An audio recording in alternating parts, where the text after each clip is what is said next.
નમસ્કાર, નવપ્રવાહ ગુજરાત ન્યૂઝમાં આપનું સ્વાગત છે. સતત વરસાદ અને વિશ્વામિત્રી નદીના પૂરથી બેહાલ વડોદરાની સ્થિતિની સમીક્ષા કરવા રાજ્ય સરકારના બે મંત્રી ઋષિકેશ પટેલ અને જગદીશ વિશ્વકર્મા વડોદરા આવી પહોંચ્યા હતા. વડોદરાની ગંભીર પરિસ્થિતિને લઈને રાજ્ય સરકારે પૂરું ફોકસ વડોદરા પર કેન્દ્રિત કર્યું છે. તેમજ આગામી વર્ષોમાં વડોદરાને પૂરથી બચાવવાની યોજના અંગે પણ ચર્ચા કરવામાં આવી રહી છે. વડોદરા મહાનગરપાલિકાના અણઘડ અને દીર્ઘદ્રષ્ટિહીન વહીવટને કારણે એક મહિનામાં વડોદરા બીજી વખત ડૂબ્યું છે. બીજી વખતના પૂરમાં વડોદરાના તમામ વિસ્તારો પ્રભાવિત થયા છે અને મોટા પ્રમાણમાં બેહાલી સર્જાતા રાજ્ય સરકારે વડોદરા પર ફોકસ કેન્દ્રિત કર્યું છે.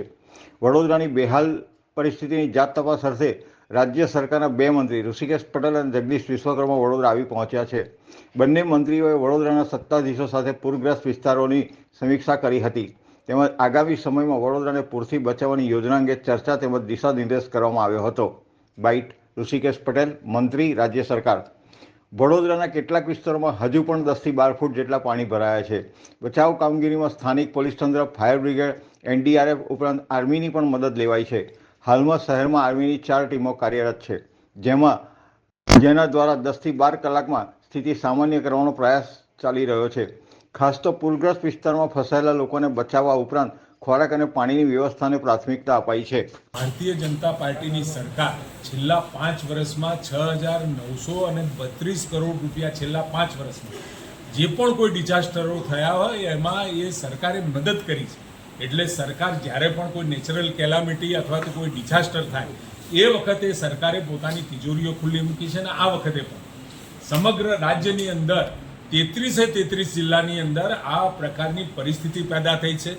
કદાચ આખા રાજ્યમાં આવી પરિસ્થિતિ પેદા થઈ હોય એવો આ પહેલો પ્રસંગ છે.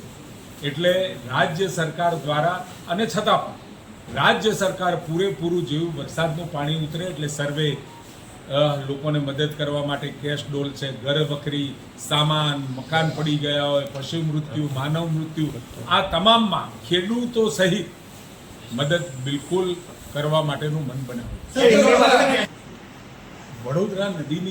વડોદરામાં વિશ્વામિત્રી નદીની પરિસ્થિતિ શહેરમાંથી જે જતી છે એમાં જ્યારે પણ ગોધરા ઉપરથી જ્યારે વરસાદ પંચમહાલમાંથી જ્યારે ગોધરા બાજુથી જે વરસાદ બે ડેમમાં આવે, ડેમમાંથી ઓવરટોપિંગ થઈ વિશ્વામિત્રી નદીમાં આવે, સાથે આપણા 3 જળાશયો, એટલે આખો સમગ્ર કેચમેન્ટ વિસ્તાર આપણે પાણી તો બંધ કર્યું, પરંતુ એ સિવાય ડેમ સિવાયનો જે નીચેનો વિસ્તાર છે કે જે બાકીનો કેચમેન્ટ વિસ્તાર છે એ કેચમેન્ટ વિસ્તારનું પાણી પણ ઝડપથી આ વિશ્વામિત્રી નદીમાં આવ્યું. એટલે ઉપરનું પાણી હમણાં ગોધરાથી આ જે બંને ડેમથી ઉપરની સાઈડની હું જે વાત કરી રહ્યો છું ત્યાં આગળ વરસાદ ઓછો છે, એટલે સ્વાભાવિક વરસાદ ઓછો હોય, પરંતુ જે પાણી બાકીના ડેમથી નીચેના વિસ્તારમાં જે પાણી આવતું હોય એ એના કેચમેન્ટમાં પણ જે પાણી પડતું હોય એ પાણીનો ફ્લો પણ આપણી વિશ્વામિત્રી નદીમાં આવે. એના કારણે આ મુશ્કેલી આપણને ઊભી થઈ, કારણ કે એને રેગ્યુલેટ કરવાનું, કદાચ તમે ડેમને રેગ્યુલેટ કરો, પરંતુ ડેમથી તે નદી સુધીનો જે કેચમેન્ટ વિસ્તારમાં પાણી આવે, ઘણી વખતે વધારે પાણી આવે એટલે ખેતરોમાં ભરાય, અને ખેતરમાં ભરાય એટલે ખેડૂતો પણ એ પાણી ફાડી નાખીને એનો રસ્તો કરતા હોય, એટલે તમામ પાણી આ બાજુ આવતું હોય છે.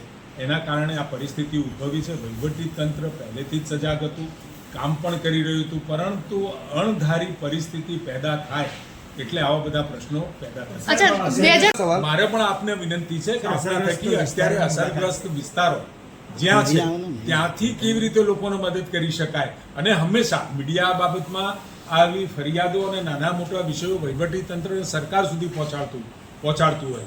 હું મીડિયાનો પણ આભારી છું કે આવી નાના મોટા વિષયો તમે ધ્યાનમાં દોરો છો. એના કારણે અમને પણ સરકારી વહીવટી તંત્રને પણ એ અમુક બાબતો ખબર નથી પડતી અથવા તો અમારા સુધી માહિતી નથી હોતી, એ તરત જ એક્શનમાં લાવી અને લોકોને મદદ કરી. એક છેલ્લો સવાલ સાહેબ, વિશ્વામિત્રી નદીની સમસ્યા વર્ષો જૂની છે, સરકાર પણ જાણે છે, સ્થાનિક કેટલા અધિકારીઓ આયા, કમિશનર આયા, બધા જ જાણે છે, કેટલા બદલાઈ ગયા. વિશ્વામિત્રી નદી પર જે હજારોની સંખ્યામાં દબાણો છે તે દૂર નથી થઈ રહ્યા, અને જે શુદ્ધિકરણની વાત છે કેટલી જગ્યાએ વિશ્વામિત્રી દબાયેલી છે, તેને સરકાર હવે ખાસ ધ્યાન આપીને એ વિશે શું કરશે? કારણ કે અધિકારીઓ અમને પણ કહેતા હોય છે કે અમે કરવા માંગીએ છીએ પણ ઉપરથી ફોન આવે છે. ના, એવી કોઈ વાત જો કોઈએ કરી હોય તો એ અસ્થાને છે, યોગ્ય પણ નથી.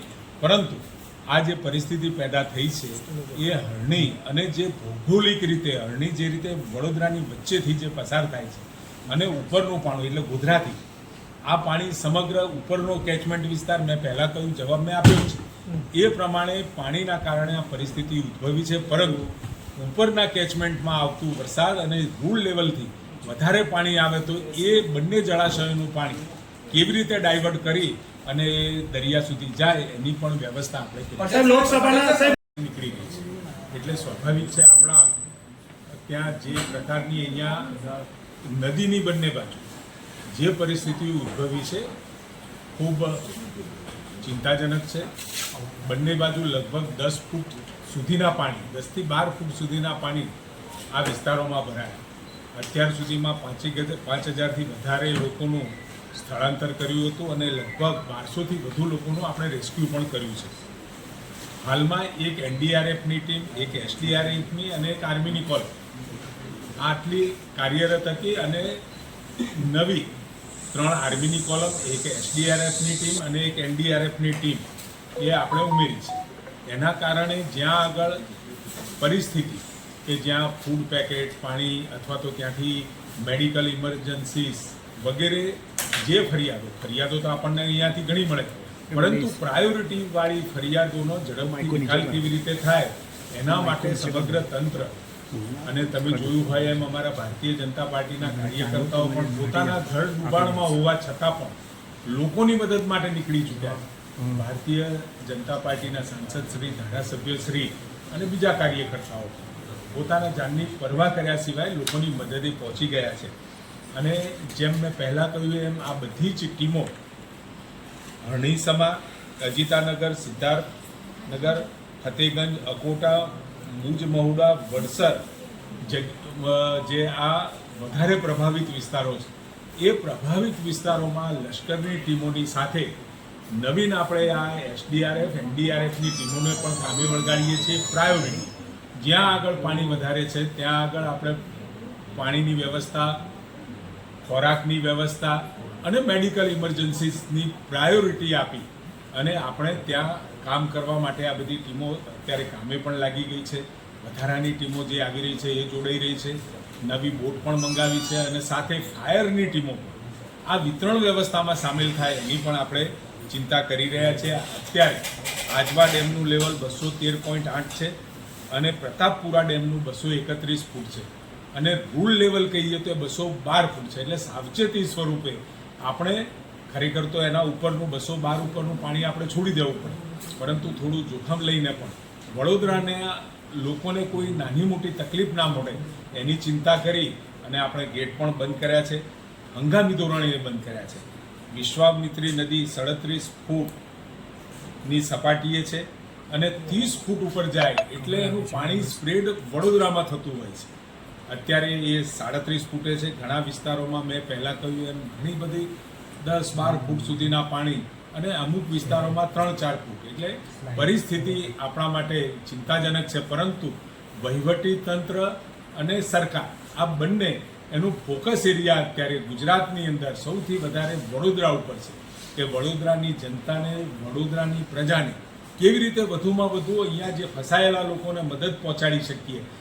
ઝડપી સારવારની વ્યવસ્થા હોય, પ્રેગ્નન્ટ વુમન છે, નાના બાળકો માટેનો વિષય, આ બધામાં સરકાર અને લોકલ વહીવટી તંત્ર અને સાથે ભારતીય જનતા પાર્ટીના કાર્યકર્તાઓ પણ જોડાઈ અને તંત્રને મદદ કરી રહ્યા. એટલે ધારાસભ્યથી માંડી અને સામાન્ય કાર્યકર્તા સુધી તમામ લોકો આમાં કામ કરી રહ્યા છે.